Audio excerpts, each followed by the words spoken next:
So I'll start by introducing myself. I'm Rachel Stevenson. I'm CEO of Reverse Rett and also the parent of a daughter and a stepdaughter with Rett syndrome. Welcome everybody. We're really glad to have so many people joining us today. Many people who have attended these sessions regularly will know the way these sessions work. So what we do ask is that people mute their volume just while the session is in process. And then if you want to ask a question, you can unmute yourself, but it just helps with the sound quality if we ask that up front. This is a Reverse Rett bite-sized session about Anavex 273 clinical trial. And I'll introduce our speakers in a minute. If you have questions as you go along, please feel free to put them into the chat box. I think Beth has just popped a message about that. You can also raise your hand, and I would really encourage people to do that. So if you're following, we had some feedback recently on another session that we did that the speaker was talking too fast and someone didn't understand. The reason that we have these sessions open like this so that you have the ability to contribute is so that you can say, hang on a minute, you're talking too fast, slow down, or ask questions as we go along. And really it's helpful in terms of engagement if people do feel free to ask their own questions rather than us taking what you've said in the chat box and asking for you. But we can do that as well. We'll do that at the end if there's questions there. So we're excited about today's session. We have with us Dr. Walter Kaufmann, who is Chief Scientific Officer now at Anavex. He is going to present on the science and design behind the Anavex adults trial. We also have with us Dr. Sid Banka, who is consultant clinical geneticist at St. Mary's and Manchester, I think it's Manchester Centre for Genomic Medicine or Manchester Genomic Centre. And Sid has a Rett clinic amongst seeing lots of other patients with different genetic conditions. He also has a Rett clinic for children and adults with Rett syndrome and has been part of the Anavex adults clinical trial. And so he'll be talking about their experience in Manchester of working on the trial for adults. We also have with us veteran parent Brian Tullock, who will share his family's personal experience of participating in the clinical trial with his daughter Tanya. And we also have Andy Stevenson, who is the clinical trial lead at Reverse Rett, who will talk about Reverse Rett's role in the recruitment of patients and supporting the clinical trials as well. So first, I want to turn to Walter. Walter, it's 6 a.m. where Walter is, and he's had a very late night. So the fact that he's looking more sparkly than everyone else is a bit embarrassing. Well, thanks to coffee. So you don't mind, I'm going to be, yes, periodically raising this cap. It's the fuel of life, of my life at least. So I'm with you on that. So what I would like to say about Walter is we could do a really extensive introduction about Walter that would take about 10 or 15 minutes. Because of his long relationship with the Rett community. But I'm going to just give a few snippets instead of doing that in the interest of time. Walter's been part of the Rett syndrome community for many years. Rett syndrome has been a major focus of his work. Throughout his career, he's published extensively on Rett syndrome as well as on other diseases. Walter has co-authored the current diagnostic guidelines for Rett syndrome. He is the editor of the first clinical textbook about Rett syndrome, which was published in 2017. He's played different roles to do with clinical trials, including site investigator, principal investigator, and DSMB member and chair in almost 20 different drug trials for neurodevelopmental disorders, including Rett syndrome. All of which brought him to this place in time where he is now the CSO at Anavex and speaking to us today. So Walter, welcome. We're really glad to have you here and honored that you would help us with this session today. And without further ado, I will hand over to you. Thank you very much, Rachel, for the kind introduction. I think that I have slides and I'm going to go over them relatively slowly, but I'm not going over a lot of details, so if you have questions, you can, I understand that question can come at any time. I will be glad to stop and to answer them. Beth, are we ready?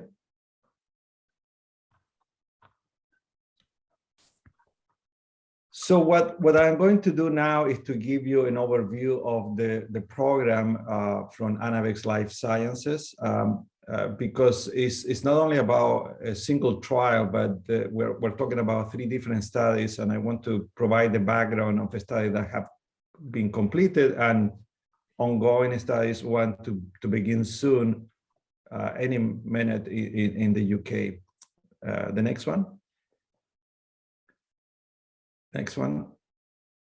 So this is an overview of all the different clinical programs of the company. I joined the company at the beginning of 2019. And at that point, the company was relatively at the beginning. It began with work on Alzheimer's disease and Parkinson, and Rett syndrome is now the next a step in the development of the programs, because it's the first neurodevelopmental disorder. As you can see, other neurodevelopmental disorders are in the pipeline, and trials are expected to begin soon. We're talking about the main compound of the company, what is called Anavex 273 or Parcamacin. There are other compounds also under development. The next one.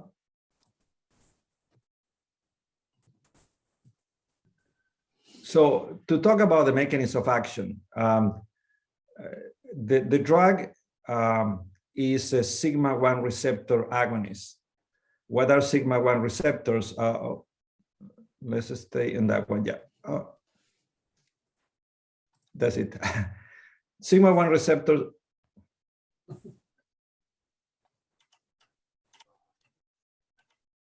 Can we go back to the previous one?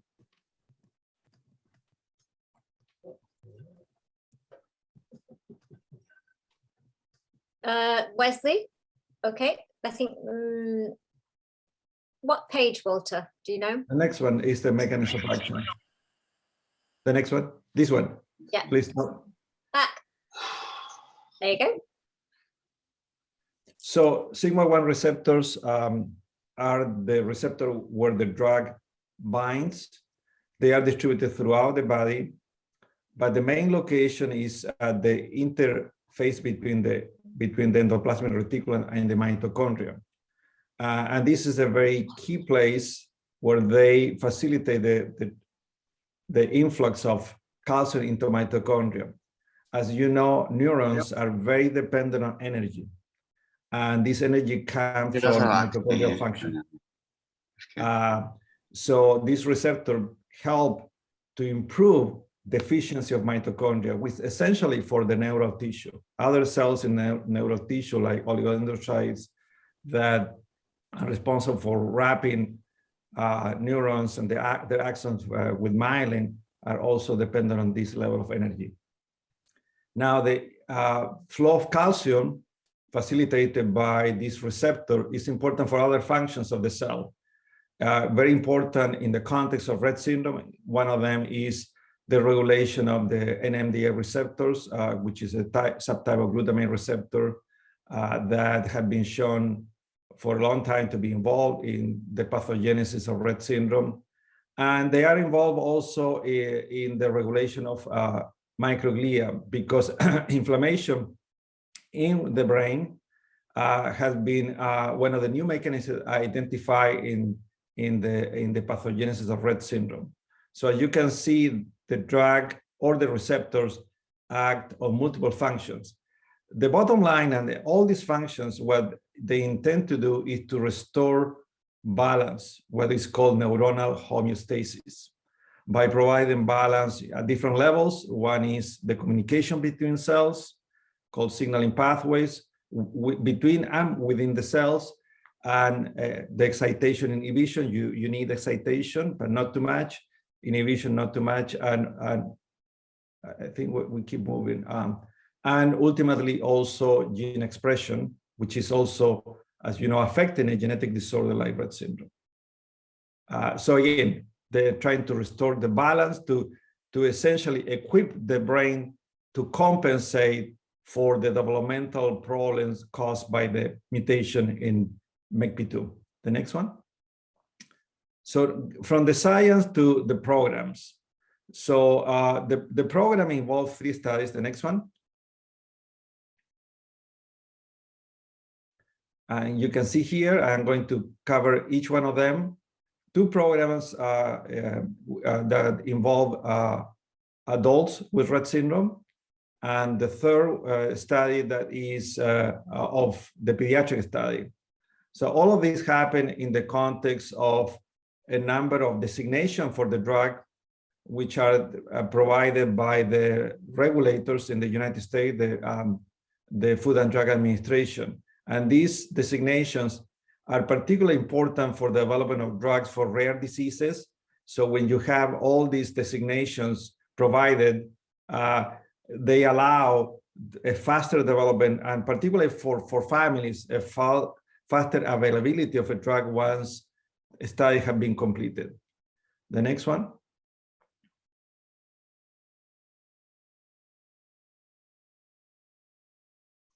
This is the first study. The next one. The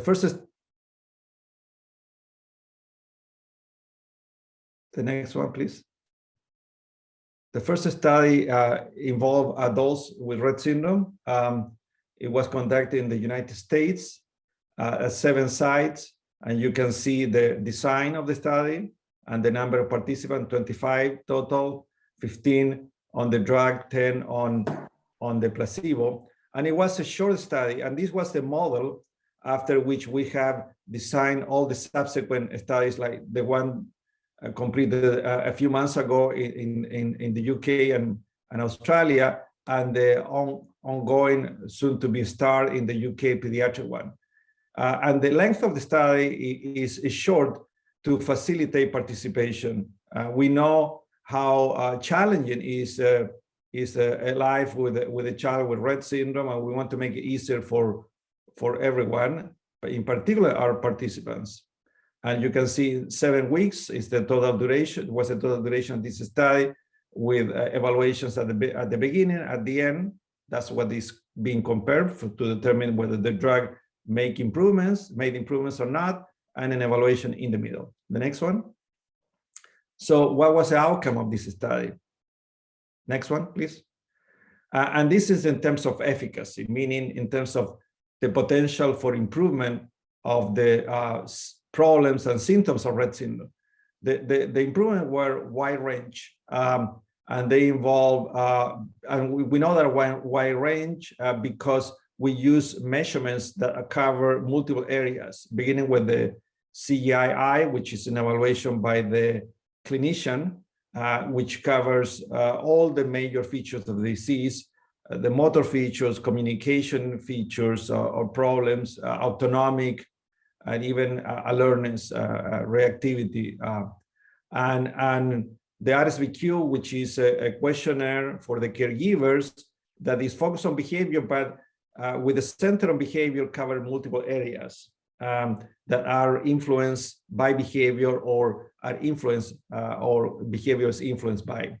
So in addition to those is the ADAMS, which is a questionnaire of about emotional behavior that covers areas like anxiety and depression.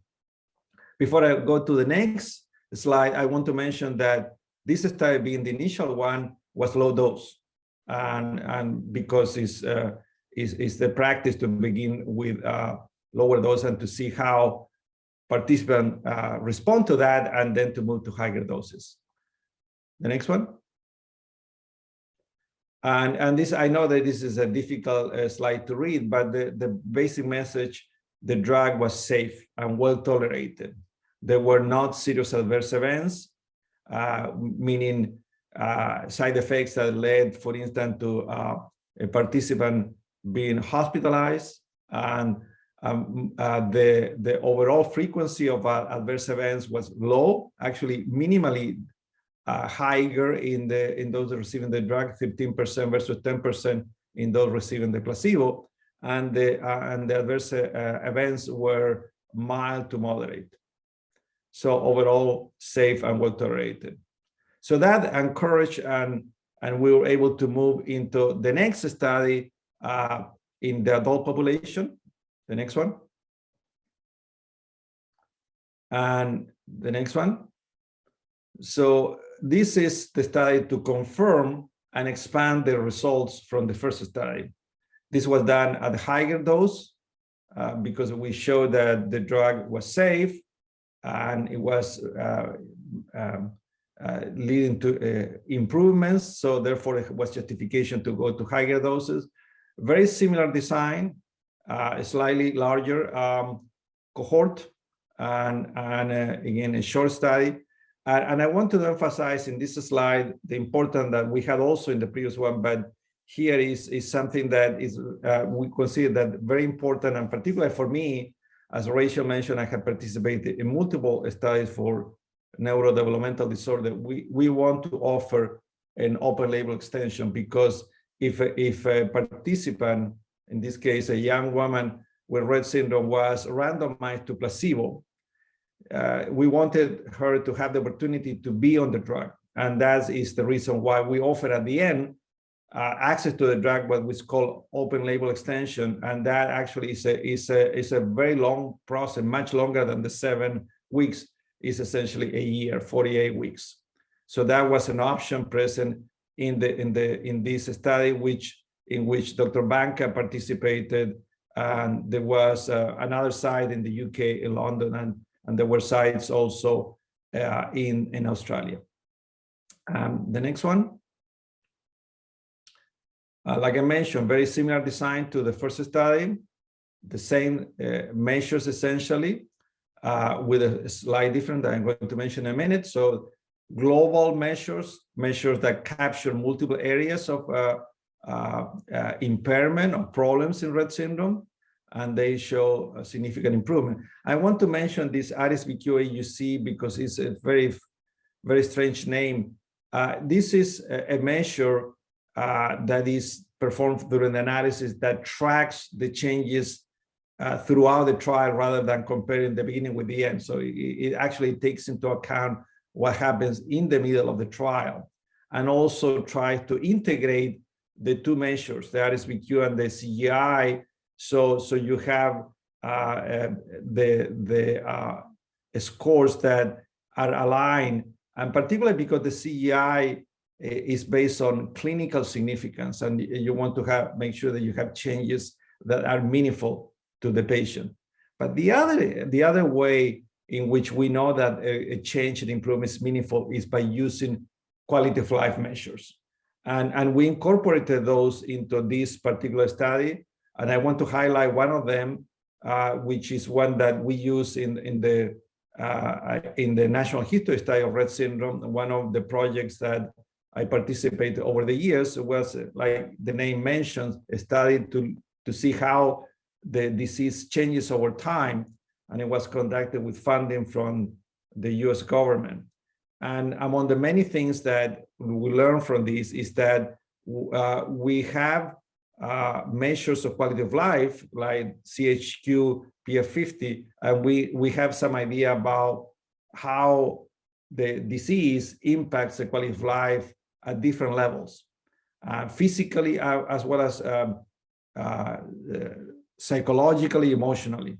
And this is the area in which it was a marked improvement in this study.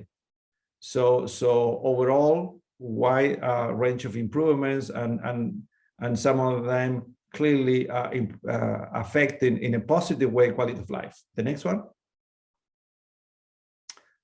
Another slide that is a little bit busy, but I want to mention that the message is essentially the same from the first study. Here we saw some serious adverse events, but if you can see the slide, those were minimally different between patients on the drug or on the placebo. There were 3 serious adverse events on the drug and 2 on placebo, essentially very little difference. And even though the patients, there were 3 patients who didn't continue on the drug during the entire study. They were also in both groups. So it's not only this withdrawal from the study is not only attributed to the drug. There were, though, at the higher dose, a few more side effects or adverse events on the drug, but they were at relatively low level. And somnolence was the most frequent, but it was also present in those on placebo. So, so the conclusion about these safety data is that the drug, even at higher doses, was safe and well tolerated with relatively mild to moderate adverse events. The next one. So now going into the pediatric trial and to conclude my presentation, this is a study that began in Australia.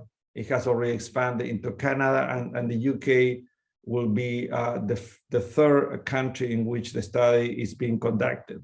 The next one. So as I mentioned before, the first study represented the model for the following ones. So you can see very familiar now scheme. The main difference between the pediatric trial and the adult trial is a little bit longer. It's not 7 weeks, but it's 12 weeks. It does offer also an open label extension. So the girls who are randomized to placebo had the chance to be on the drug if their families wish so at the end of this 12-week period.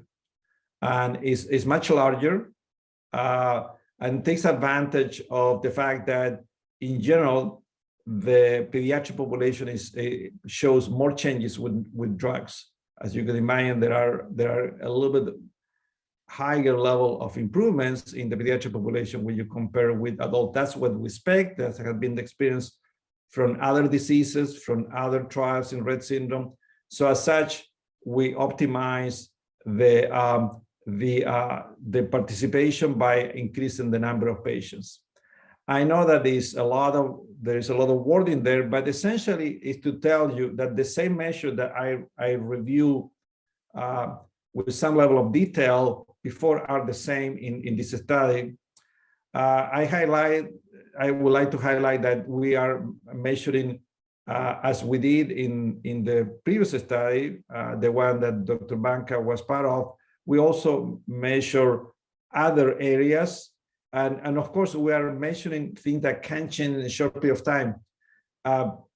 When you think that most of the studies, for instance, in Alzheimer's disease are about a year long, 48 weeks is a very typical length for a study in Alzheimer's disease. And for other neurological disorders, if you think of 7 weeks or 12 weeks, it's really short period of time. So you need to focus on measuring things that can change in that short period of time. It doesn't mean that there are not going to be other improvements, but this is the improvement that you can measure in a short period of time. And if you can measure in a short period of time, it's likely that you're going to see even more in a longer period of time.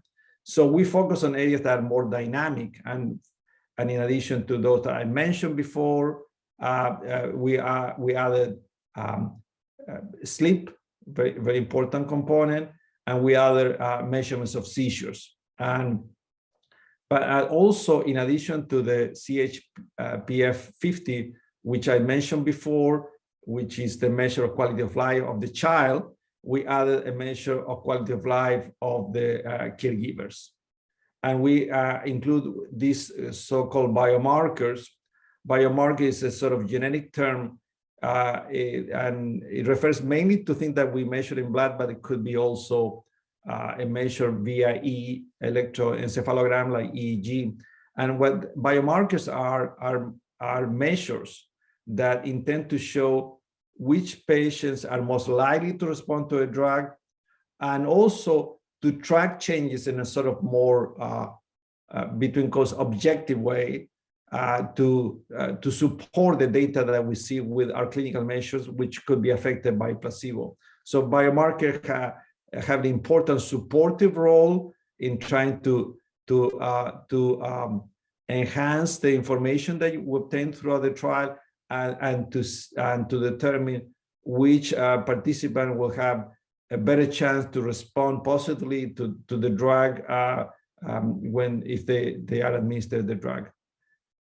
Finally, the next slide tells you a little about the participation in this study and the criteria for inclusion.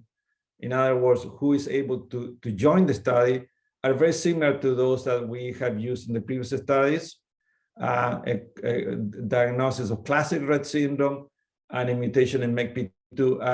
And the reason for requiring the mutation is because all the scientific work that has been conducted to support the study, the experimental work, what we call the preclinical work, has been done on animal models of Rett syndrome that have MECP2 mutation changes or deficiency, which are relevant to the disease. So therefore, we have to require a MECP2 mutation, for participation. It doesn't mean that the drug will not be able to administer to patients who don't have a mutation when the drug is approved. But for the study of the drug per se, you need the mutation. They had to be in the pediatric range, so it's 5 to 18. If you go to clinicaltrial.gov and you see it's going to say 17 is the funny language, means until the day before someone turns 18, and that's the funny way to write precisely age ranges. I find it very confusing myself, and in order to qualify for participation, there are going to be questionnaires to be completed by caregivers, which are designed to make sure that the participant has the potential to respond to treatment. And they have to be stable on treatments and for a month, essentially. And this is not a big requirement. It's a very standard requirement in developmental disorder, and actually is much more relaxed if you think of Alzheimer's trial require to be, or a trial for other neurologic disorder, to be at least 2 months on stable treatment. So this is a little bit more relaxed, more realistic about Rett syndrome and other developmental disorders, but it's essential, the stability prior and during the trial, so we can evaluate the effect of the drug alone. This is not a treatment, it's a potential treatment. And in order to determine whether it's going to be an effective treatment, we need to make sure that we can evaluate the drug under examination and only the drug under examination. The exclusion criteria are not going to go over there. There are unusual events, particularly in Rett syndrome. Very few patients with Rett syndrome are on immunosuppressive treatments, including corticoids, or have severe anemia. That's rare, but if that's the case, they cannot participate. In simple terms, the child has to be in good conditions to be participating in trial, because the drug is still an experimental compound. So we need to make sure that the child can handle the drug if it's randomized to the drug well. So the best person to determine whether your child meets criteria or not is your doctor, your physician, and the investigators who are going to participate in the UK. I want to mention that there are 5 sites in the UK. 3 of them are in the recruitment period, 2 of them in London, 1 in Nottingham, and Dr. Banka's site in Manchester is about to be ready for recruitment also. A 5th site in Edinburgh in Scotland is going to be online, we hope, very soon. Thank you very much for your time. Okay, thank you so much, Walter. And I see that we have a question from Zoltan, which is relates to what you said about the OLE, the extension period. So could you please tell us what happens in terms of people's access to the medication after the OLE is finished? Yeah, so that's is very difficult to determine right now. There are possibilities of extending open label extension in a study. That happened with the first study in the US. We extended that because the OLE in that study, being the first study, was shorter. It wasn't 48 weeks, so we were able to extend. So that's one option. We don't know. It all depends very much on the regulators if they allow us to extend that. And there are a number of other options. If we don't extend an open label extension, there are other possibilities to have what is called expanded access to a drug. And they are different country by country. This is, unfortunately, I had to tell you, this is a complicated issue. So in each country is a little bit different.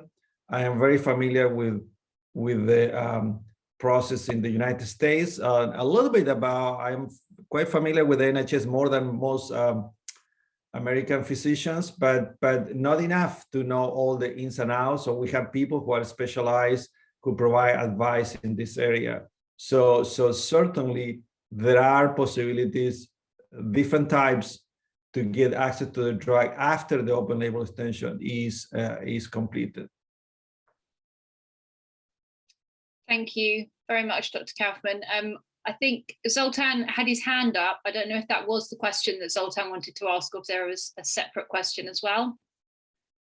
Zoltan, has that answered your question? Or maybe wait and see. Maybe Zoltan, if you can let us know if that answered your question or if you've got something else. Kate's also asked a question that I think many parents might have. What's the definition of clinically stable on current medications? So, for example, if a child is on seizure medication but still having some seizures, is that classed as not being stable?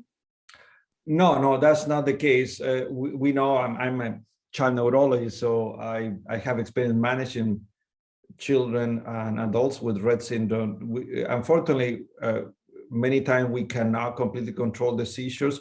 So if the child has weekly seizures, but those weekly seizures, that's the frequency, have remained, and that frequency, they have not increased to being daily seizures in the last 30 days, that will be fine. So we want stability so we can interpret the changes. And actually the opposite, improvement also, we want stability. We want to have a matrix that we can compare with. You have heard the expression moving target. That's the reality of analysis. Cannot be made in a interpretable fashion when there is the situation is changing. So always we want stability. Is not complete control of symptoms. That's the reason why we're trying a new drug, because the drugs available right now cannot control all the symptoms. So is stability in the last 30 days. And like I mentioned, it's a relatively short period of time. We are not asking the longer period of time, which are asked for other neurologic disorders. I think that's really helpful. Look, I'm going to ask my own little follow-up question to that, which is very personally based on my current situation. If a child had very recently had, say, an acute situation where they've needed a one-off treatment like antibiotics or treatments like that, would that count as an unstable situation in the last 30 days, or would that? Right. Yes, and the truth is that the same is even for vaccination, because we know that potential side effects of vaccines can last for 10 days, even up to 2 weeks, usually no more than that. We want to make sure that this is stable, that we have a stable baseline. So it shouldn't be a major concern, because when we're talking about acute situation, they rarely last more than 10 days to 2 weeks. So that shouldn't add too much to the process.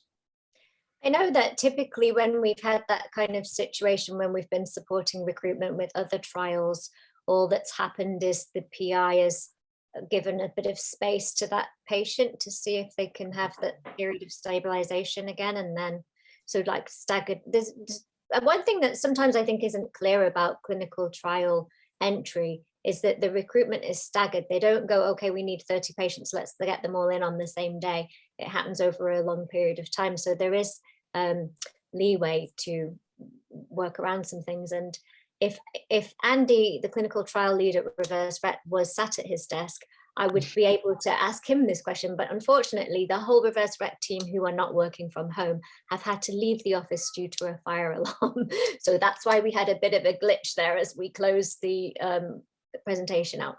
But Walter, what we were going to do is we were going to let you present and then move on to the next person, which is Dr. Banka, and proceed that way and then ask questions. But you've got quite a few questions here.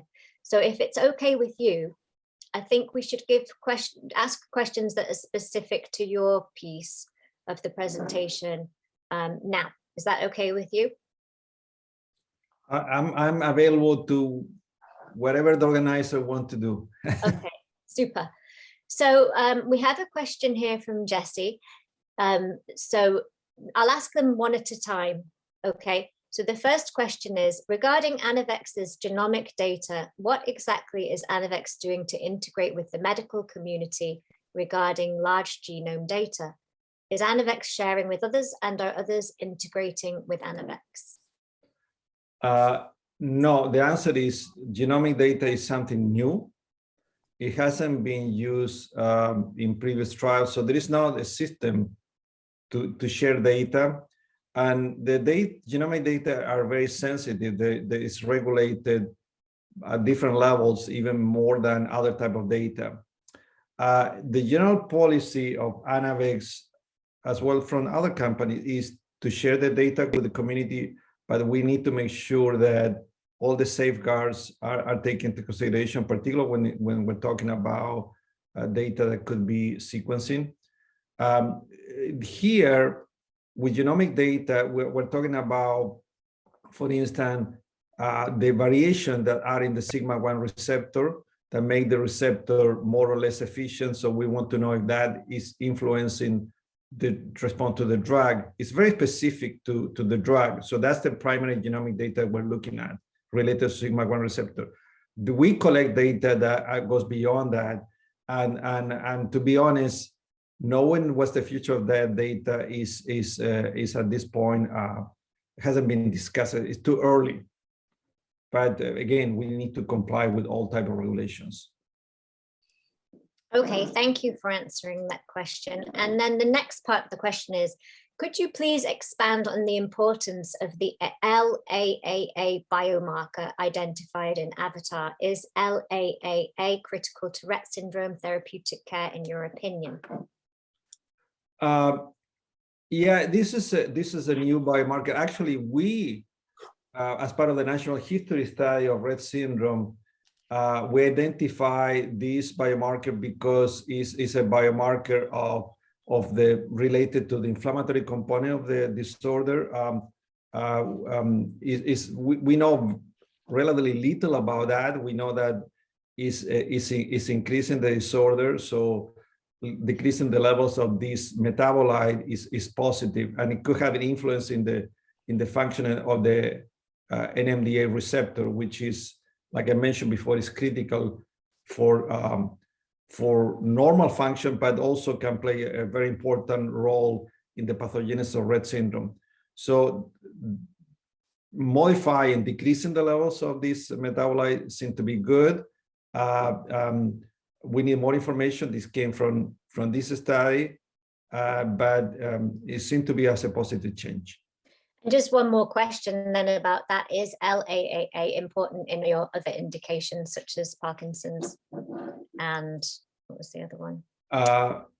And no, in the Anavex programs, it hasn't been characterized in Parkinson's disease yet. So it's planned to be as part of an overall characterization of amino acids. So whether it's important in that disease, I don't know. Now, having said that, there are more and more similarities between Rett syndrome and Parkinson's disease, particularly at older ages, as you know, because the substantia nigra, which is the part of the brain that the most involved in Parkinson's disease is it had been known from the very beginning to be affected in Rett syndrome. There may be common mechanism, and I wouldn't be surprised that some very specific metabolites are affected in one way or the other in both diseases. It's too early, but we are aware of that, and we are going to look into that. Actually, it's not only our interest. I know that others in the Rett syndrome community are interested in that. I have spoken with folks at the International Rett Syndrome Foundation about trying to develop an entire area of interface between Rett syndrome and Parkinson, because I'm particularly concerned about the older girls developing Parkinsonian syndromes, Parkinsonian features. That's very interesting to hear. The other question we also have is, when are the excellence study results due to be published? If you go to clinicaltrial.gov, which is a requirement of information to be available to the community, transparency, if you want to call it, it is stated there that the end of the data collection process essentially is going to be December this year, and when the data will become public depends a lot on the regulators. We can make the data available to the community as a press release, but the data to be published, the data to become, presented in more detail is only after regulators have reviewed the situation. And you have seen recent trials in Rett syndrome in which the company was able to put out a press release, but they are waiting for a meeting with the FDA. And I had to say, you wouldn't be surprised, but life has changed in the last 2 years, is that right? And one of the negative aspects is that the entire process of review by regulator now, it takes at least 50% longer than it used to be. It's simply a matter of staff. It has been a challenge for not only for us, for everyone developing drugs. So unfortunately, things are taking longer.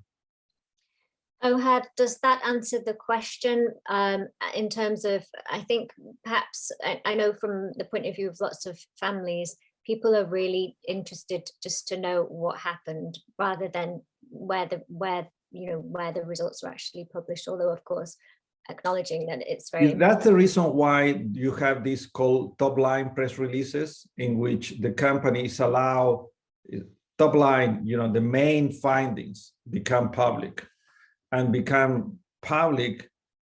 whatever is there is critical. The content of that information is critical because it has not been reviewed by regulators. So anyone, it could be not only industry, it could be an investigator like Dr. Banka, who is an academic who's doing a trial, can do a press release, but until it's reviewed, you have to be very careful about what you say, because you want to make sure that your information that you provide is supported by the review process. So the top line release is done as a public service. Everyone interested, the people want to know what happened, but ultimately, like with other studies, you want to have that meeting with the regulator, with the people who have reviewed your data, so they agree, and there may be slight modification to the interpretation of the data. Like I said, data had to be interpretable, and sometimes it's complicated because there are so many factors to be taken into account that you cannot say this is the definitive answer. So you need that process. That's the reason why scientific data is peer review, and clinical trials are not much different of the peer review process. It's a review not necessarily by peers initially, but by regulator, but it's very similar to the peer review process that takes place before data are published in a journal. Okay, so here's the question. So in the situation where the trial, the top line results aren't good, and the company decides not to continue with going to the regulator, what happens to those results? Is there any obligation to have them peer reviewed and published, because surely there are things that can be learned as well from trials that have failed. Right, and I had to say that the regulation that led to the creation of clinicaltrial.gov are part of this spirit of transparency. And now there is big pressure on publishing data. And I had to say that, unfortunately, for negative result, the pressure is to publish, but not as fast as positive result, but they are published. And I cannot anticipate the future, but I can be certain that Anavex, as well as others, I mean, I think that all are working with the same spirit of making the data available. I think that the first resource is clinicaltrial.gov, and even negative data, the outcome of the study should go to clinicaltrial.gov even before they go to a journal or about the same time. So you have a public resource accessible any time of the day, 24/7, in which you can see the outcome of the studies. Also, not only the study itself, but the outcome. I think it's really important, just to underscore this, it's really important in a condition like Rett syndrome, where we don't necessarily have objective outcome measures, that where there are multiple clinical trials, when there are drugs that then don't go to the regulators, it could be really important and add to the knowledge base for the disease if we could better understand how that lack of objective outcome measures might influence the results of clinical trials. Yeah, I as someone who had been working on developing outcome measure for Rett syndrome, to some extent I'm responsible for the use of RSBQ in clinical trials. I think it's not only about the measure. The measures are part of the problem, but it's not some drugs are more powerful than others. But certainly, the outcome measures are very important. Going back to the issue of communication, I think that organizations like yours play a very important role. This partnership between advocacy groups and industry are very important to make sure that the word gets out in the proper way and also timely. So I think that to all the families who are listening, your voice is very important, and you can channel that voice through your advocacy groups, which are heard. I mean, I can tell you, not only us, the clinicians, the industry investigator, but also the governments listen to your voice. I can tell you that I'm sure in the UK it's the same. In the US, the voice of the families are very important. Members of Congress, the executive branch, all listen. So you have one way to approach this, and so if there are questions, the leader of one of your organization can contact a company, and the dialogue can begin about how to deliver information. And particularly during this time, which are uncertain, I mentioned that things are taking longer these days. So when things are taking longer, people are beginning to ask the question why they're taking longer. There is something going on, and sometimes simply the challenges of our new era. So I think again, I cannot emphasize enough how important is communication. That's the reason why I'm here, and I will be also. There is another presentation from Rett UK, in a few days. And I wanted to be part of all of this, so you have access to information, as much as feasible. That's great. And I really appreciate you making that point as well about how patient groups coming together collaboratively, like we do with Rett UK, can contribute to the right kind of messages going out to the community as well, and the consistency of the communication. And we're really happy that Julie is here from Rett UK today in the audience, and I will be in the Belfast meeting for some of that audience as well. And so that's really important to both of our organizations. So thank you for emphasizing that. Okay, I think that we now have asked all of the questions that were specific to that presentation. Have we, Beth, or have I missed anything? And we've still got a couple of, yeah, sorry, I thought I was muted. We've still got a couple of questions there, but I think we can come back to them at the end. Okay, let's do that then. Okay, so thank you so much, Walter, for that comprehensive explanation and presentation. And now we will move on to Dr. Banka, who's going to talk to us about their clinic's experience on the Anavex adults trial. And I think, Dr. Banka, you've been made a co-host, so you can share your slide. Right. Great, thank you. Can you see my slides? We can. Yes. Thank you. So thank you very much, Reverse Rett, Rachel, Andy, and everyone in the Reverse Rett team for asking me to join this session. So I think Dr. Kaufmann has provided an excellent overview of the scientific background and of the clinical trial. So what I'll try to do is to restrict myself about our Manchester experience in leading in taking part of the Rett syndrome clinical trial for the Anavex for the adult study. And as Dr. Kaufmann said, that we are also a center for the pediatric study. So hopefully whatever I talk will have direct relevance to the study that is going to start shortly. My name is Sid Banka. I'm a professor of genomic medicine and rare diseases at the University of Manchester, and also a consultant in clinical genetics at Manchester Center for Genomic Medicine at the hospital. So I share this dual role, and what I thought might be useful to talk about first is why UK and why Manchester is a good center for running a clinical trial like this. So first of all, starting with Manchester Center for Genomic Medicine, so that's MCGM. So this is UK's one of the, if not the largest department of clinical genetics in the country, in Europe, and one of the largest, definitely, even all across the world.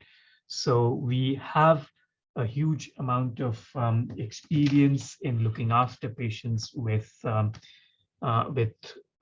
host of rare clinical genetic diseases, or rare genetic diseases, I must say. Specifically for Rett syndrome, Professor Bronwyn Kerr started a clinic for Rett syndrome in Manchester Genetics Department almost more than 10 years ago now. And she retired, and then I have been running the Rett syndrome clinic for last a few years at our center. We follow up approximately, I think, 50 to 60 patients with Rett syndrome in our clinic, and they come many from Manchester and the northwest of England, but also from all around the country.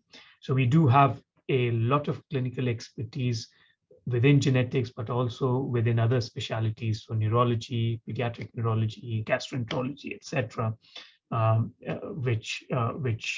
within our hospital. We also frequently have representatives from Rett UK who come to our clinics. During the pandemic, it was not possible, obviously, but now we're hoping to restart having these multidisciplinary clinics for Rett syndrome. So we have representatives from Rett UK, where they come with real advice and help for new families and patients diagnosed with Rett syndrome around getting help or getting communication, help with communication, etc., and so on. So as I said, in addition to this, we have recently set up a a new center, which is called the Manchester Rare Condition Center. So it's a center that's set up in collaboration with the hospital and the university. And that demonstrates how serious as an organization we are in looking after patients with rare conditions. And we also are seamlessly integrated with the University of Manchester. So there are several people like me who work in both at the hospital and at the university. And that allows us to make observations in our patients, take them to the bench side in a lab, understand those diseases, and then come up with potential diagnostic or biomarker or treatment options for our patients and take them directly into the clinic. So we've got a lot of expertise around fundamental research and also around clinical research of rare diseases, including Rett syndrome. We also have a dedicated clinical research facility, which is called the NIHR Manchester Clinical Research Facility.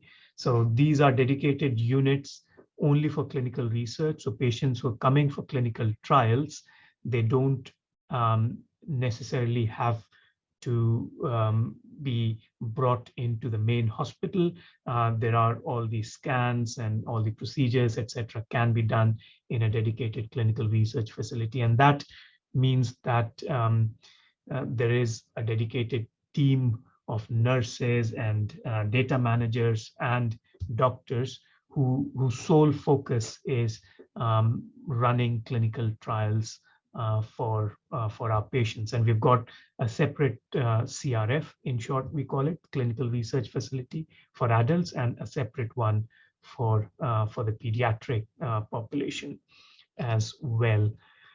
In addition, we have a clinical research network, which is an NIHR, National Institute of Health led entity. So these are local clinical research networks, and within Manchester Centre for Genomic Medicine, we have a dedicated team of administrative staff who basically help us run all the clinical research that we do at our center. So perhaps some of you might have interacted with Amy Ingham, who is one of our clinical research network contact persons for the Anavex clinical trial. Many of you would have come, who participated in this study, would have come to our NIHR Manchester Clinical Research Facility and would have interacted with the lovely nurses and staff there.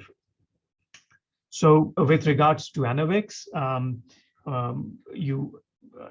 Dr. Kaufmann has already explained what the basis of the clinical trial is, but from on the ground report, if I can say so, what we did was so the first step in any of these clinical trials is to do pre-screening, and that is to ensure that perhaps patients who are unlikely to fit inclusion or may have some exclusion criteria, they don't have to travel all the way to the center to learn about that. So perhaps over a phone call, key bits of information can be gathered, and it could be decided whether the patient has a good chance of being eligible for the clinical trial. So that's called pre-screening. So even to do pre-screening, obviously you need consent from individuals. So the CRN team, so this CRN team used to contact the patients who have shown an interest.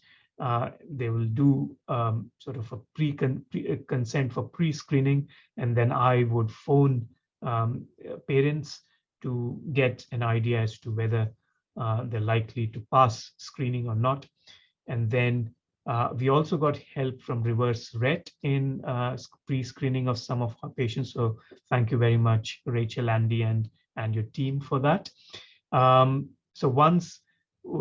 So as these criteria are quite strict, approximately, I would say, maybe 50% of patients who contacted us showing interest in our study, approximately 50% we thought at pre-screening that they're unlikely, and therefore they were not advised to join us for the rest of the study. And that's really important. And it's not us choosing patients in any way. It's just us making sure that we are following the set criteria for inclusion. Then we invite, make appointments for patients and families for a screening appointment. And that's where we do more detailed examination, obviously, which you cannot do over the phone, take blood samples, urine samples, etc., to make sure that the patient is definitely has Rett syndrome, that there is a genetic diagnosis, and that they are fit to be able to participate and will tolerate going through this clinical trial. And once all those results come back, then we book an appointment for what's called the baseline. So to start actually being given the drug or the placebo, whichever they are randomized to. So during the appointments, there was a number of processes that were involved. So at various appointments, there were blood samples to be taken, there were ECG recordings that had to be done, urine samples that had to be taken, a detailed examination, general examination, neurological examination was performed, and the medicine was also given when the patients were present in the facility. There's also a number of questionnaires that had to be completed. So the overall time, especially for the initial appointments, I think it was quite intensive for lots of families and patients because it almost takes, I would say, 4 to 6 hours to complete everything, at least in the initial appointments. For the later appointments, there are fewer things to be done. And of course, we get better at and more efficient at running some of those things. And the patients and families also get better at understanding what they need to do. So I think at the later appointments, the duration was much, much less. Now, many of our patients came from, some patients were based locally, but actually we had patients from all around the country, as far as up from Scotland to down south as well. And so the logistics was really important. So we were able to, the CRN team and the CRF team were able to coordinate the appointments, because sometimes the families had to travel a day before, stay overnight in a hotel, and it was all reimbursed as well, just to emphasize that. And thanks to, I think, Reverse Rett for that as well. And then some of them had to could only travel back to their home the next day. So sometimes it was a 3-day period, which is quite a big commitment from patients and families for that. So we managed all of that in terms of booking appointments, etc. And then we also provided every family with my phone number, direct phone number, so anyone could message me or get in touch with me 24 hours a day, 7 days a week. And that, I think, it was probably quite useful for the families, but I found it very reassuring as well, because I was sure that if anyone is having any issues, they will be able to get in touch with me. And again, in many instances, we also communicated by email. So that communication, regular communication, I think was very important. And I think over the course of the trial, actually, we've built a lot of relations and friendships, I would say, with families that we've looked after. And that I found really enriching. And of course, getting to know about the ladies affected by Rett syndrome, their personalities, their unique sort of what they like, what they don't like, was also really nice. Because when I see them, see someone in a clinic, it's like a half an hour, 45 minutes appointment. But here, you're kind of with that family, with that patient for an entire year, and you know what's happening with them, what's happening with their parents, and you feel part of their family. So I really sort of enjoyed that part of the clinical trial, and I hope that all the patients and families that we've tried to help in this clinical trial also felt the same, that we took good care of them. So we're really sort of eagerly awaiting for the full results of the Anavex trial. So I've obviously seen what everyone saw today and the top headlines. It would be really good to see what the long-term, what the final sort of results of this clinical trial are. And we're also looking forward to starting the pediatric trial. I'm hoping that we're only a few days away from starting the pre-screening for pediatric trial. We're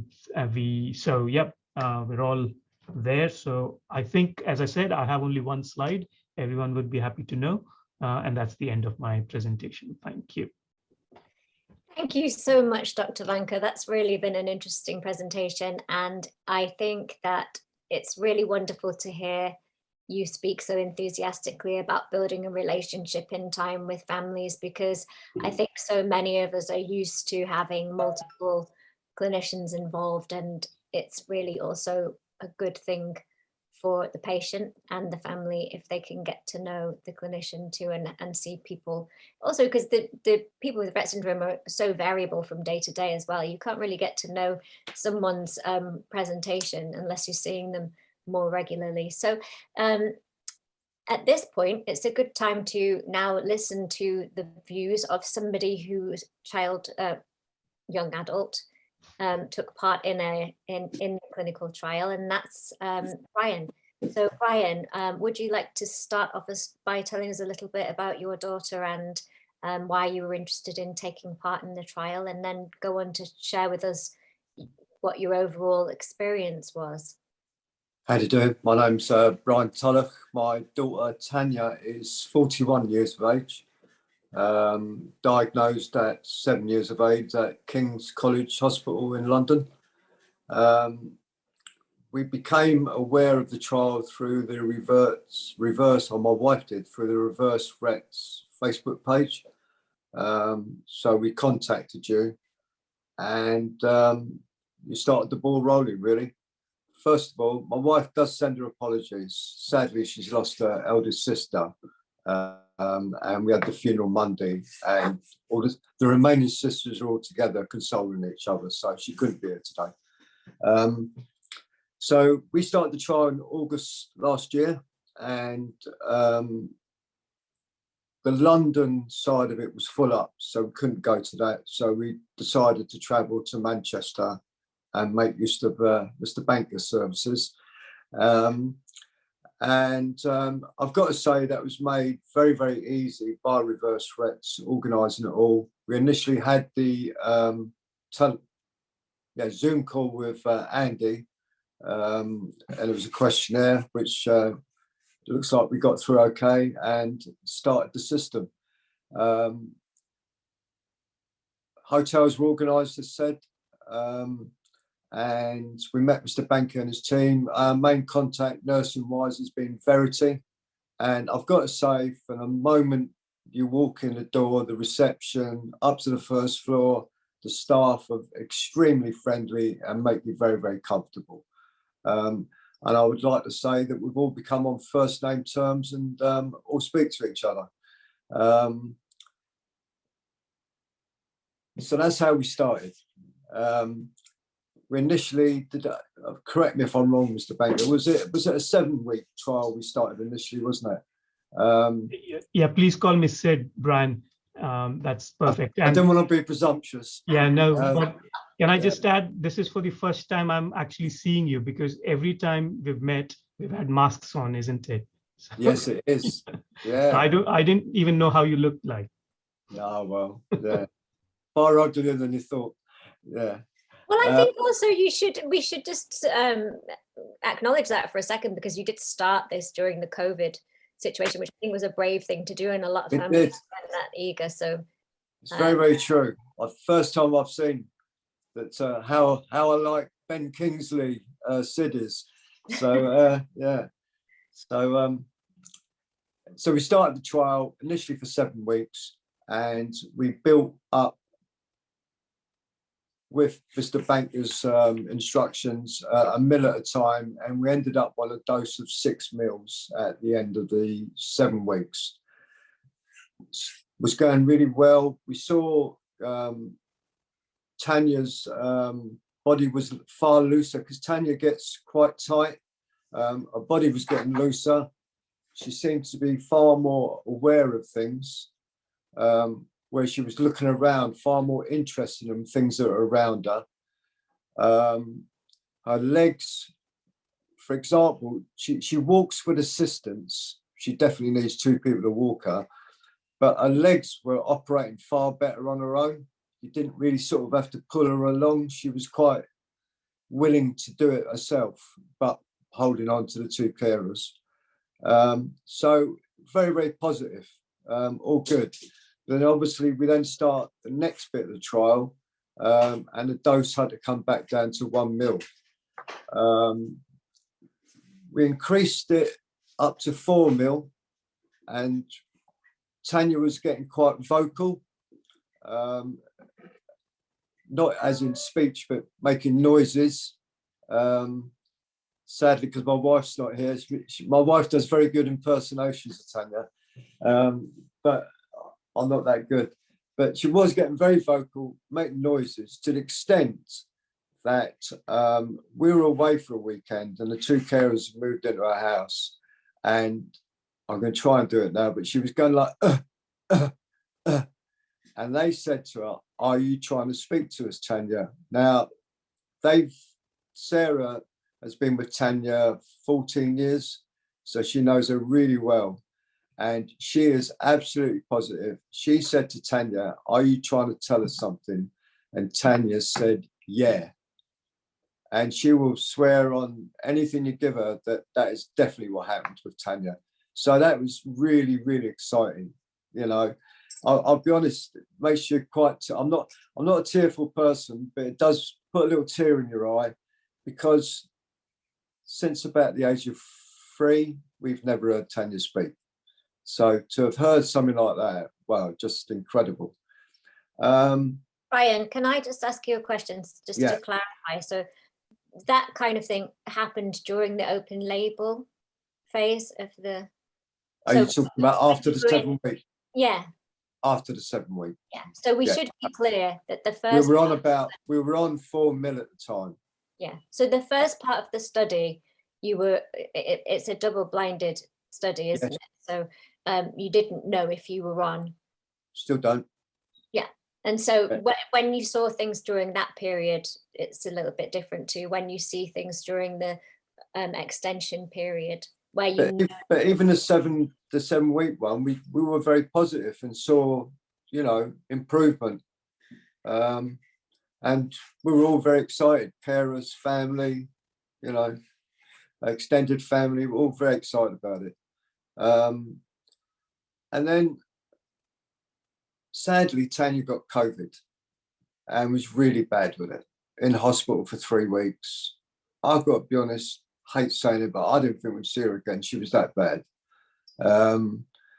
But she's a fighter and she came out of it.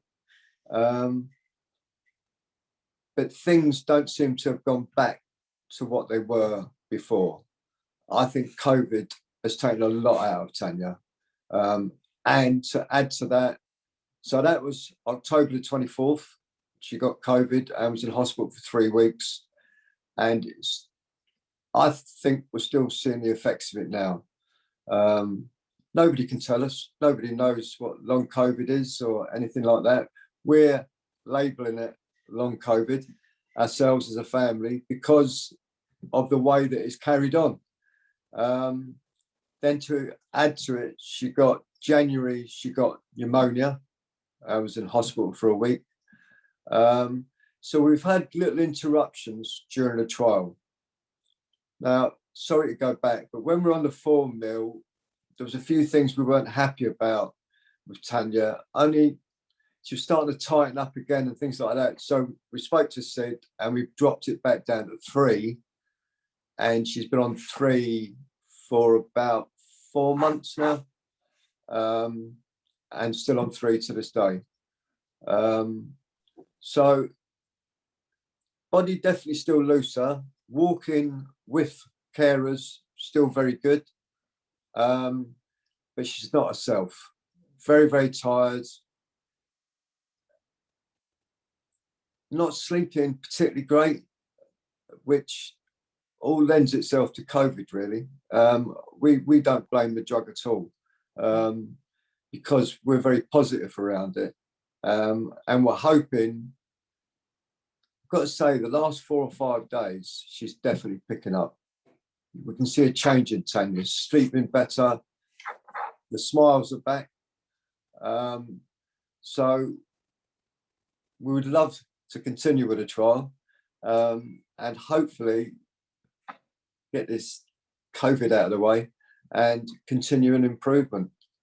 So some of your experience speaks to the issues around when people are being recruited for clinical trials, making sure that they haven't had any other illnesses or adverse events or started any different medication in the run up to the trial, and it's a unhelpful complication that you've had COVID in the family, in terms of the measurement of how things have been on the open label study. At the same time as that, who knows how Tanya would have been had she not been on the medication at the time she got COVID. Well, to be honest, we've said that. We said, how bad could she have been if she wasn't on Anavex? You know, we don't know. Sorry, I think Mr. Kaufmann was putting his hand up there. No? All right. Can I just echo what Sid said earlier?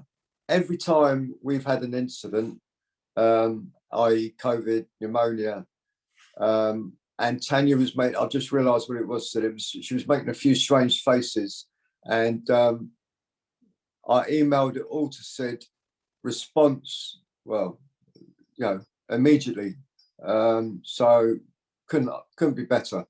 And I think the relationship is so good, you feel like you want to let Sid know as soon as something's happening. And that availability by email has just been, well, very touching, really. So, you know, because I'm sure he's got hundreds of other people to look after, but he makes you feel very personal. So thank you, Sid. And I should say as well, that's unusual in the UK. Typically in the UK, you don't have your doctor's direct contact with your doctor.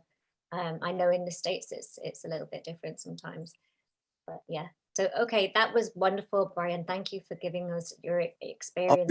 If people got questions, I'm more than happy to answer them. I'm sure I haven't covered everything. But, well, I don't know if there's been any more questions, but one of the questions that was... I've just thought of one other thing, if you don't mind, Rachel. Yeah, go ahead. It's that, talking about the travel, is that obviously it was our own choice to travel up to Manchester. But I've got to be honest, we're all getting on. I hate to admit it, but we're all getting on in years. And we have found, we were going up the night before, hospital in the morning, then travelling back in the afternoon. And we found, number one, most importantly, Tanya is sort of wrecked her for a couple of days after we came back. And I will admit, even myself and my wife felt it a little bit. So I haven't really discussed it very much. A bit with myself and the carer comes with us. We decided we're going to stay 2 nights. We see you next Thursday, Sid. So we made a decision that we're going to stay 2 nights. I'll be honest, if I have to cover myself that financially, then I'll do it. I'm not asking for the money. I'm just saying we've made that decision to do that ourselves. I think that we should point out here as well that, as is typical with clinical trials, the pharmaceutical company does cover the expenses that are associated with participating in the trial. And one thing we've been very grateful to Anavex for is that they have listened to us with regards to working to the needs of particular families. So what we try and do at Reverse Rett is, when we're supporting families who are participating in the trial with their arrangements, we have direct contact with them and go through what their individual needs are and their daughter's needs are, to make sure that the experience is tailored to their needs and has a minimal burden on the family. And I think now is a good time to bring Andy into the discussion, because that's actually his role. So Andy, would you like to say a few words about what we do at Reverse Rett to support? Yeah, I'll keep it brief because a lot of it's been covered already. Thank you to Dr. Kaufmann and Dr. Banka and Brian for coming and talking today. Rachel and I can thoroughly recommend Manchester because we took part in a clinical trial there for the COVID vaccine. So we've seen the facilities, and it's a great place to go to, and they've got a great team there. And a great city and overall as well. Yeah, but they're not as good at football as Liverpool. But apart from that, it's a great place. So at Reverse Rett for the Anavex trial, we have 2 roles. The first is to recruit patients, eligible patients from the Rett Registry UK. For this trial, we're recruiting for 4 sites. One of the sites is recruiting their own patients from their own clinic. And the first thing we do is we send an email to everybody who's eligible and get an expression of interest. So it's a simple yes or no. And we were overwhelmed with this trial. There was over 60 yeses. So there's also that side of it where you're going to have to disappoint some people because we have to make a decision on who's going to, go first and on. And what we do is we log the order of responses in the order that they came back in, and we contact people that way. We also look at location and try and match families to particular sites, because one of the key things is trial retention. We don't want people to travel too far if they don't need to, because it makes the whole thing much more difficult. So, in Brian's case, he's coming from a long way away, but with the adult trial, it was more difficult to get patients. So we were happy to get patients from further away. And as Rachel just said, we look after all the travel needs, all the accommodation, meal expenses, things like that. That's all done through Evelina and Rashida at Reverse Rett. So if there's anybody watching who is going to be taking part in the trial, get in touch with us and tell us what you need as soon as you can. So once we've got all that in order and the site is activated, we refer the patients to the hospital. And at that point, that's the end of it as far as we're concerned regarding the trial. It's not our decision in any way who takes part or anything like that. That is purely down to the primary investigator at each trial site. So I think we've more or less covered everything. As I said, if there's something, if you're on a trial and you need questions, you've got questions or you've got issues about anything, contact us first and see if we can sort it out. And if we can, we'll fix it. Because as I said, trial retention is the key thing for these trials for everybody involved. And as a patient organisation, our role is your voice. We're here to reduce the burden on taking part, and we're here to help you. So just feel free to contact us at any time if you have any questions, any problems, or anything else. Okay. Thank you. Thank you, Andy. Thank you for keeping it nice and tight as well. We've got a few questions. I was thinking about the time. I could have waffled on forever. Okay, so we're just coming up to 12:30 now, and that's the time that we said that the session would end, but we do have a couple of questions. Dr. Kaufmann, Dr. Banka, do you have time to hang on for the last few questions? Okay, thank you so much. Just going back then to Brian's experience, first of all, where he mentioned that his daughter had attempted to speak. Keith has asked a question regarding speech and said that Dr. Hageman has spoken about speech returning in a previous study, and could you clarify whether that was an Anavex, the Anavex study, or trofinetide, or a different study? Yeah, I read that question, and I don't know what to say, because neither one of the programs measures communication specifically. So having said that, the CGI, which is used in both programs, includes communication, includes verbal and nonverbal communication. So I don't know what she was referring to. What is this CGI? Sorry, can you expand? The CGI is a global measure. Okay. There is the one that we use for Rett syndrome covers 7 different, what we call anchors. The 7 different areas, which include, like I mentioned, motor function, fine motor, gross motor, understanding, expressing verbally versus expressing or expressive language through nonverbal means, and autonomic function like breathing, et cetera, et cetera. So it covers a wide range of functions, and it makes an assessment, overall assessment of the patient. So it has to be global. One feature alone should not influence the whole measurement. So, but includes communication. So I don't know what Randy was referring to. Okay, thank you. But obviously it was an exciting experience for that particular family. Yes. Okay, next question is, assuming the results are positive, would Anavex approach the FDA or go to the regulators in the countries where the trials have taken place first? What happens first? Right, and there is, I mentioned that there are regulations in different countries, but there is also a line of agreement between the EMA regulated region, Australia, Canada, Japan, and the United States. So if it happened in one of those countries, in some way there's some reciprocity. I am not an expert in regulatory issues, but obviously the regulators in the UK know the situation, and how that will go, for instance, to the EMA is a logical next step. I think that it's paperwork, but because there is this level of agreement, it's going to happen. Again, like I mentioned before, these days things are taking much longer than they used to take. Okay, thank you for answering that question. So one more question here, which is, from the three primary components of the study, clinician, caregiver, and patient, what's the most exciting result unique to each group? Can you tell us? I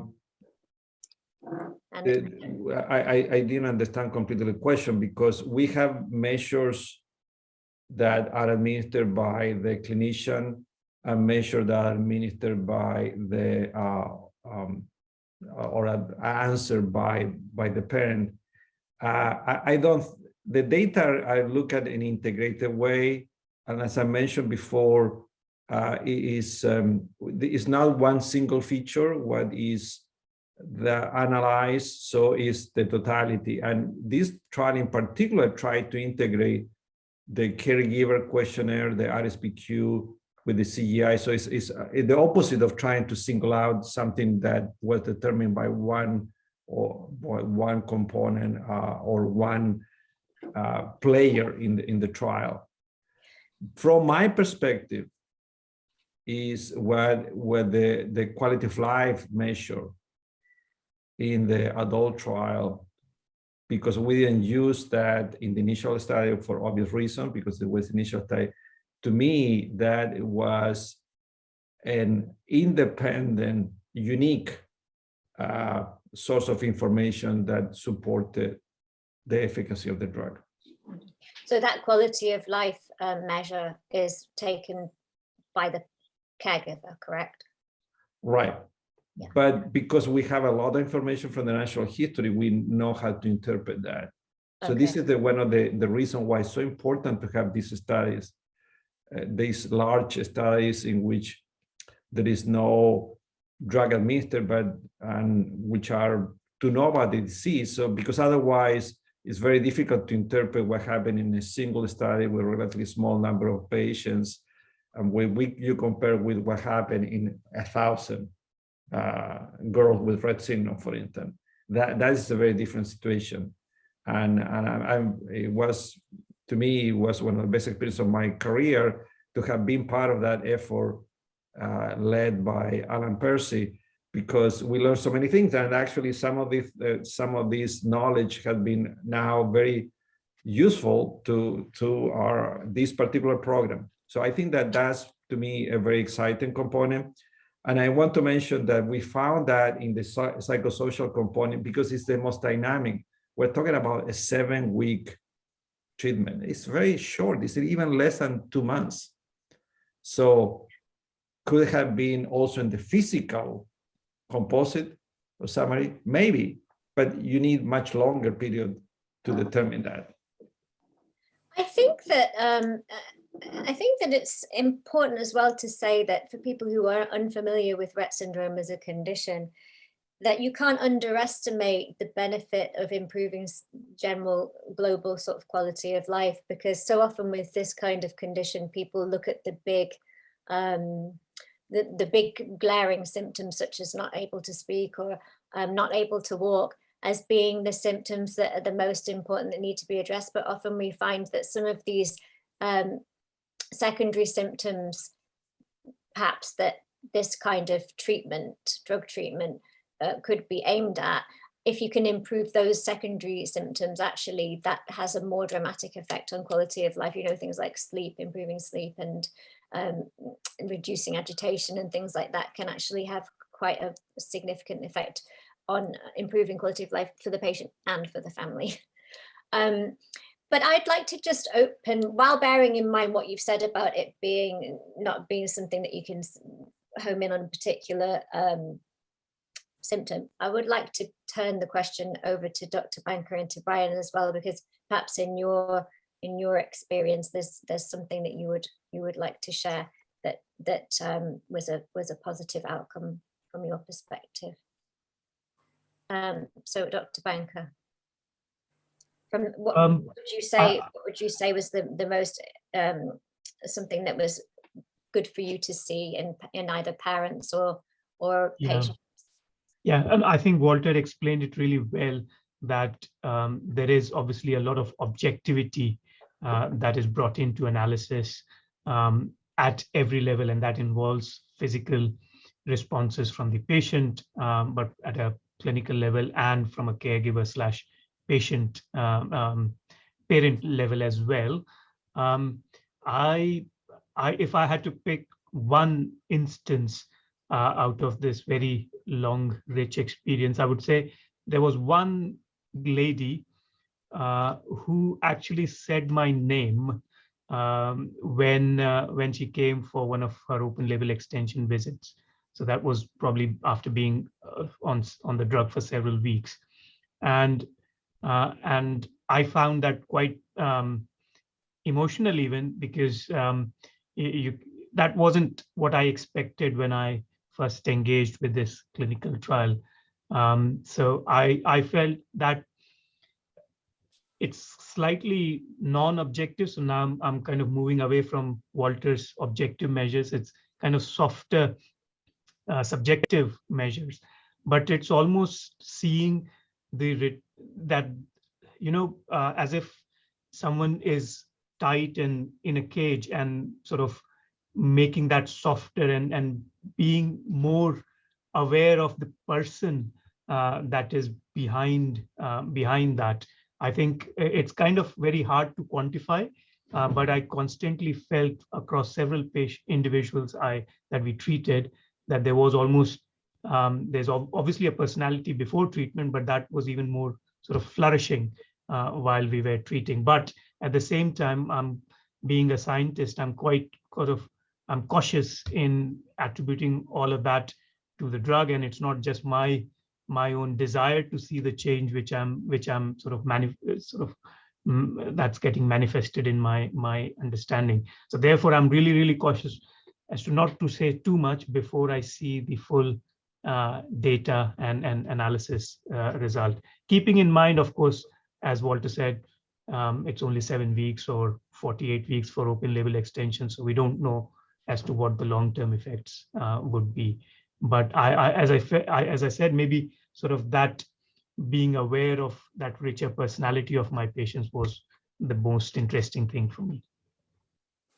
Thank you for sharing that. I'm sure that that will mean a lot to patients and families as well, and not just because not just if it's attributed to the drug, but also just that feeling of some, you know, the acknowledgement, and from somebody as medically and in the research, from someone from your background, to have that acknowledgement of the humanity, I suppose, of somebody with Rett syndrome, and which isn't always completely as evident as it to professionals as it is to families. I think that's really important. Brian, I'm going to let you have the last word here. So what would you say? We've already heard from you a little bit about when Tanya was trying to speak. What was the sort of most exciting result as far as you're concerned, sort of disregarding the part? In general terms, we're very excited. And for example, the carers and ourselves at times have said we've got the old Tanya back. Tanya was always happy, always loved seeing people. And to be honest, we lost that for a while, but we're definitely getting it back. So it's great to see the old Tanya back. And I would encourage anyone to do it. You know, I'm not being dramatic, but we've got to think of future generations, and we've got to give it a go. And I've only got positive things to say about the whole experience. So go for it. Thank you so much for that. And I would like to now close the session, and I'd like to close by thanking everybody that's contributed to the session today. So Dr. Walter Kaufmann from Anavex, Dr. Sid Banka from St Mary's Hospital in Manchester, Brian Tullock, veteran Rett parent and clinical trial pioneer, and Andy Stevenson, a clinical trial lead from Reverse Rett. The best way to find out more information about participating in clinical trials, either this one or any others that might pop up in the UK, is to join Rett Registry UK. So if you haven't done it already, please do just Google Rett Registry UK and or contact any of us by any means, and we will support you in registering. And again, thank you to everyone who's contributed to the session. Thank you to everyone who has asked questions. And thank you to everyone else for joining us. And if you're watching this on YouTube, don't forget to like and subscribe to the Reverse Rett channel so that you can see more of these kinds of sessions in the future. So thank you very much, everybody, and have a great rest of your day.